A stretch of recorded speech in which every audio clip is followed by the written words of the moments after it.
Did you know the most powerful man in history once begged a homeless philosopher for advice, only to be told to get out of his sunlight? This is the story of Diogenes, a wealthy man's son who got exiled for counterfeiting coins. Instead of seeking forgiveness, he did something shocking. He threw away everything he owned, kept only a cloak and walking stick, and decided to live like a dog in the streets of Athens.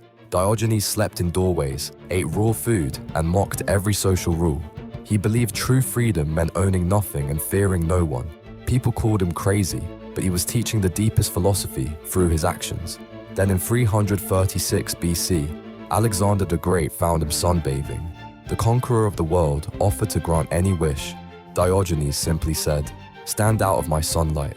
Alexander was so amazed he declared, "If I were not Alexander, I would wish to be Diogenes." This meeting between ultimate power and ultimate freedom shows us that real wealth isn't what you own, but what you don't need.